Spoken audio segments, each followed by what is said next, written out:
Бажаю здоров'я, шановні українці. Dear Ukrainians, I wish you health. January the 20th is the day of Ramstein and defense news for Ukraine, which our diplomatic marathon brings week after week.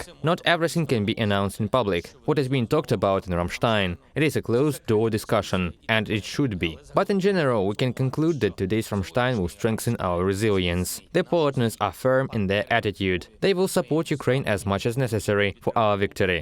Yes, we will still have to fight for the supply of modern tanks, but every day we make it more obvious that there is no alternative to making the decision on tanks.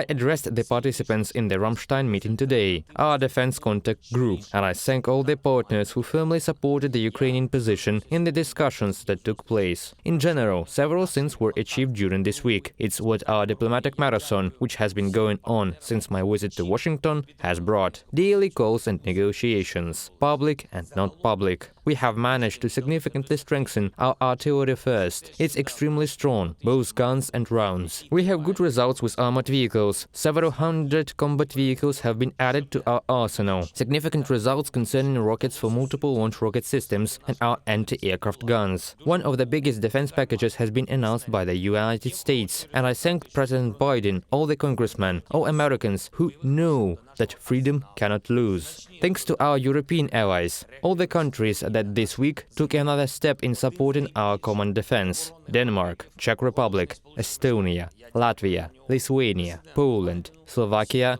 the UK, Finland, Netherlands and others. Thank you. Thanks to Canada and personally to Prime Minister Trudeau. The only thing worth emphasizing is the time, the delivery time. Each agreement must be implemented as quickly as possible for our defense. The next week, for which we are already preparing, should also bring its defensive fruits. I met with the US senators who arrived in Kyiv: Mayors Graham, Blumenthal and Whitehouse. Thank you for meaningful negotiations. This year it's extremely important not to slow down the pace of our cooperation between Ukraine and the United States in all spheres. I am sure it will be so. The main topic is, of course, defense, protection of our sky, tanks for Ukraine. We need long-range missiles to liberate our territory. I had an understanding of our needs. I spoke with President of Turkey Erdogan about the general situation on the battlefield in Ukraine and in our Black Sea region, about how to implement specific points of our peace formula, useful for absolutely everyone in the world.